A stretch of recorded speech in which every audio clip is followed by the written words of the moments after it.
Sejam bem-vindos ao canal Espirais de Luz. Espero que vocês estejam satisfeitos, porque tem muita palestra para assistir, até eu colocar mais vídeos de novo. Lembrando que esse trabalho é um trabalho de equipe, então sempre há uma inspiração, sempre há uma opinião do pessoal da equipe Espirais de Luz que influencia positivamente para todos nós nesse momento que nós precisamos, né, de conhecimento, precisamos de nos ater aos assuntos que são importantes para a nossa evolução. Palestra de hoje, a expiação nossa de cada dia. Nada melhor do que no momento em que estamos vivendo esse mundo todo, né? Essa história no mundo. A gente está vivendo um momento histórico no mundo, na verdade, que é um momento muito frágil, né? Entre nações, entre conquistas e tudo mais. E a gente vê que isso é uma expiação.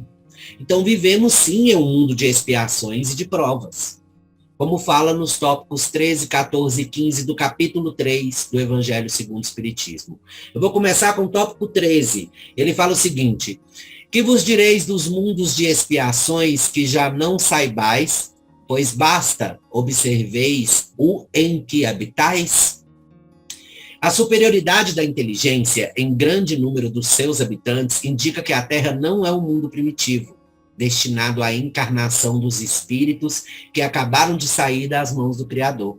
Exatamente. As qualidades inatas que eles trazem consigo constituem a prova de que já viveram e realizaram certo progresso. Mas também os numerosos vícios a que se mostram propensos constituem um índice de grande imperfeição moral.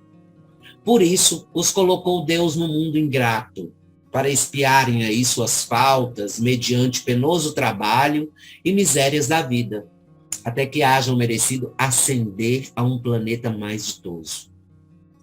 Gente, é impressionante como nós todos até compreendemos essa condição, né? Vai muito aí de um merecimento coletivo. A humanidade não é uma humanidade primitiva que quebra osso na cabeça do outro, que pega as mulheres pelo cabelo e sai arrastando pelo chão, sabe? Que existe uma selvageria ainda no instinto humano. Não existe mais isso.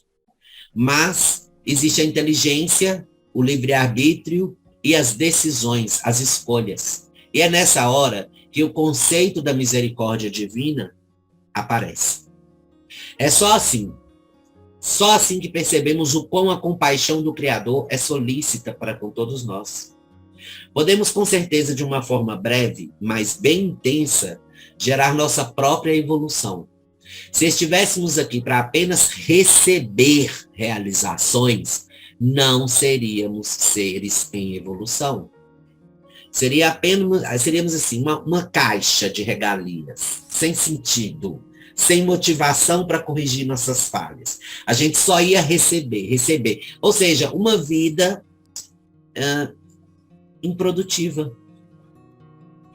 Olha, se você parar para pensar e questionar, de onde vem, olha o que eu vou falar, de onde vem a tal da personalidade forte, o gênio difícil, aquela candura em pessoa, o filho de ouro ou a ovelha negra da família.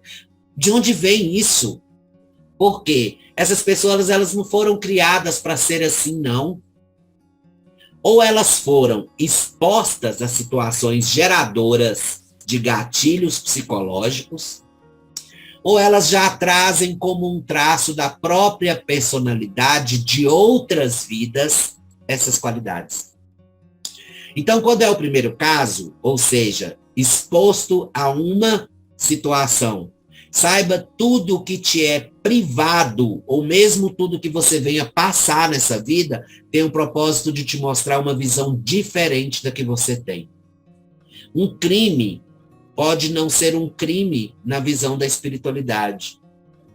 Por que eu estou falando isso? Porque às vezes vamos supor, quando acontece um problema de resgate entre pessoas e aquela pessoa numa outra encarnação deu um tiro proposital naquele ser, pode ser que eles encontrem na infância e brincando por acidente, uma arma dispare e mate aquele outro que deu o tiro na outra encarnação. Então, esse tipo que é chamado de fatalidade é, na verdade, um instrumento de resgate. É fatalidade para nós que hipervalorizamos a vida material, mas não é fatalidade para a espiritualidade. É sim uma solução para um problema longínquo de outras vidas. Bom, isso nesse caso. Então, não adianta, sabe, gente, passar pela privação e pela provação nesse momento e em seguida dar alimento a ela, com o seu próprio flagelo, por exemplo, seja ele espiritual, mental ou até mesmo físico. O flagelo ou o autoflagelo é você ter a capacidade de se vitimizar, é você falar, não merecia, a pessoa não merecia isso. Ninguém sabe quem merece ou que não merece. É preferível ficar em silêncio. Ou mesmo apelar para o máximo e chegar a se machucar achando que a culpa é sua de tudo. É uma fuga. Isso é uma fuga. Isso é não querer encarar a realidade, mostrar a verdade, amadurecer o próprio sentimento. Então é mais fácil apaziguar essa dor interna com uma dor externa no corpo. Era isso que os padres faziam, pelo menos antigamente, né? Então, com o tempo e muita vivência, o próprio espírito conclui que tudo e todos que ele afastou por medo ou por resistência poderia ter sido maravilhoso ou mesmo revigorante para a própria existência. Não adianta repugnar a carne que te proporciona a chance de crescer como indivíduo. Se vai se privar de algo, que seja consciente e não por um motivo que se torna um gatilho para os seus medos e inseguranças. Tá? Agora, quando a pessoa traz isso incrustado no espírito, a coisa é diferente. Porque é aquela pessoa que está sempre negativa. A vida dela é ruim o tempo todo. Você fala de Deus para ela, ela volta, em vez de responder se acredita ou não em Deus, ela te volta com uma pergunta. Cadê seu Deus? Você está falando aí, lá na Ucrânia agora. Está deixando um monte de gente morrer. Porque, para ele, que ainda é materializado o suficiente, justiça é não deixar as pessoas morrerem. Ele não vê que nós estamos num processo biológico que é temporal. Tem prazo de chegada e prazo de partida. Você não vai viver eternamente no mesmo corpo material. O corpo material que você habita aí agora, ele vai envelhecer, ele vai desgastar, ele vai passar por todos os processos que ele tem que passar, porque ele foi geneticamente gerado para isso. Então, a partir do momento que a essência que habita esse corpo físico entende que ela está usando um avatar, para ficar mais legal, para e perde todo o sentido, essa briga toda por nada, por besteiras materiais, por conceitos materiais, por tampar a própria falha com bobagens. Então, isso daí você tem que levar em conta e pesando, ó, porque quando a pessoa traz incrustada no próprio espírito essa tendência maléfica, é desde criança. Se interessa por satanismo, se interessa por autismo, se interessa por isolamento, se interessa e aumenta seu medo o tempo todo. É assim que surgem os médiuns que estão ligados à energia inferior. É interessante porque na 14 fala assim, entretanto, nem todos os espíritos que encarnam na Terra vão para aí em expiação. Logo à frente, ele fala assim, os espíritos em expiação, se podemos exprimir dessa forma, são exóticos na Terra. Já tiveram noutros mundos, onde foram excluídos em consequência da sua obstinação no mal e por se haverem constituído em tais mundos, causa de perturbação para os bons.